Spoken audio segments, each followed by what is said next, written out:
Hello, welcome, and good evening, or morning, depending on when you're watching this. It could be midday, who knows? Part 4, Symptoms. This is probably going to be my last deep dive on symptoms, and the reason for this is we're going to skip over some somewhat personal ones. So far, here's what we've covered. Fatigue, vision problems, numbness and tingling, muscle spasms, stiffness and weakness, mobility problems, pain, problems with thinking, learning, and planning. No, we haven't covered that one yet. So tonight, here's what we're going to cover. We're going to jump right into, super energetic and fun topic, depression and anxiety. Yes. And then we're going to skip right over sexual problems, bladder problems, and bowel problems for the sake of MSers out there. I mentioned this before. If you ask me, if you really want me to cover these topics, I am happy to bring them up and discuss them with you.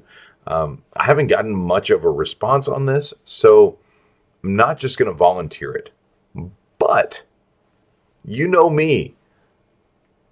I'm an open book. I feel like these things, if we talk about them, they can be much less taboo. So, if you want, I'm more than happy to cover these topics in a video. Ask me questions, drop them in the comments below. Just say, do the thing, and I'll know what you're talking about. But we're going to skip over them tonight, and we're going to call this a day on 4 parts, deep dive, symptoms, as experienced by yours truly, and somewhat experienced in the community and taken from that. The last one on the nhs.uk.gov, whatever they do, Brits. I love the Brits. I only jest. It's like when you have a Chevrolet and then you make fun of Chevrolets. You can do that. Speech and swallowing difficulties. Yeah, that one's kind of weird, so we'll get to that. So depression and anxiety first. This one actually calls out a problem, I think, in the psychological and psychiatric community, in that if somebody has MS and they've been dealing with these problems in their life day to day, they're going to experience a feeling of being down, and that's healthy. That's actually not depression. What that is a response, a natural and healthy response to a crappy situation. That said,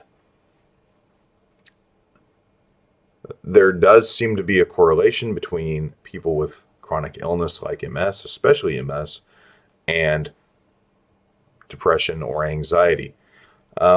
If you're feeling these things, I highly recommend finding somebody to counsel you. Counseling is not a psychiatrist or a psychologist who's standing there and giving you advice. A counselor properly comes alongside you, listens, and collaborates with you on finding an outcome that actually makes sense for you. Not just for you, though, for those around you and the world around you, because you make a difference. You are a very special element to this world, and when you're in it, you make a ripple effect, and when you're suddenly gone from it, you also make a ripple effect, and usually that kind of frequency carries a lot further. So we really want you around. We want you to stay plugged into the community and doing your best to bring what light you have that's special to you to the world. So if you're struggling with depression, anxiety, I have to point you toward help, because the community is here. We want you here, and don't let yourself accuse yourself of being anything less than special. All right, enough of that. That felt kind of preachy. We're going to move on. Speech and swallowing difficulties. I actually ran into this with the pinched nerve situation when I went to take my normal regimen of pills. Uh, only one of them went down. That was very strange and very weird to deal with. I ended up having to like coax each pill, and I have about 20 pills or so per morning that I take. It's not because of like medical stuff. It's, well, yeah, it is. Anyway, thankfully, while on nerve blockers, I've not had that problem, but I've experienced it. And I tell you, when you're choking on one tiny little pill and you're used to taking a whole regimen, just throwing it back and rocking and rolling, that's weird. Speech. I wanted to save this one for last because it's something that I think is the biggest thing that I deal with that you can notice, and that makes it tough for me. It makes me not want to speak in public. It makes me want to run and hide at the idea of live conversations or long form unedited production. It makes me terrified to put myself out there in an uncut fashion. And if you've noticed, that's what I do. So, in a way, I've kind of steered my boat right into the storm that really disturbs me most. And what speech difficulty tends to look like is it can look like slurred speech. You'll notice my face, well, you might not, but if you look really hard, my face droops. It does as I get tired. You might have even noticed tonight my right eye is not wanting to function quite like it should, and that whole side of my face starts being affected right around the same time. I've noticed too, my tongue will swell kind of weird every now and then, just out of the blue, and not even swell. It just kind of sits funny. So speech, it comes off like you're drunk, or I've seen this with diabetics, in that every now and then when their blood sugar drops, they just start to droop. And I'm not making fun.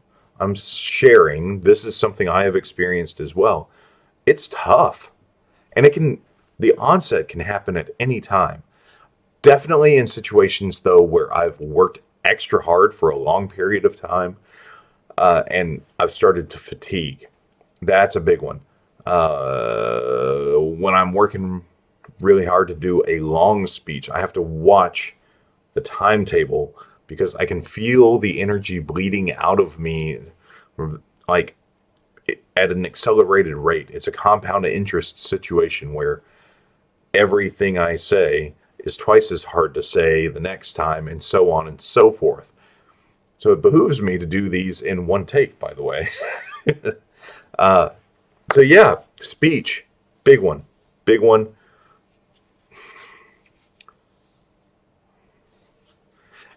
And for me, it feeds into the depression and anxiety, especially the anxiety, because I go into conversations daily. For my day job, I do a lot of global work for a company that's somewhat on the radar globally. And to know that every moment could be a bad moment if it's navigated improperly is torture in some situations, but it's also a lot of fun because you've got to get it right, and you push yourself and you stretch yourself. And that's something that I think has been a theme throughout this whole discussion is we have symptoms when we have MS or other chronic illness. We have obstacles to overcome, and facing them head on and winning 99% of the time, even though that 1% hurts so bad, I think there's something to be said for that. And if you're doing it, I want to say keep it up, because it seems to matter, at least from what I can tell. even if you feel like you're failing. I've had some great encouragement throughout this whole process, especially in creating these videos, so thank you for that. I've had situations where I had a really bad day and I recorded a video anyway, even though I didn't want to, even though I was ready to give up the whole thing. And somebody then reaches out and says, "Hey, I really appreciate you posting this," and they have no idea what's going on. And that is out there for you. I really think that. I genuinely believe that. So keep it up. Thank you for watching. I hope you have a great rest of whatever timetable you are in, and we'll see you next time. Thank you.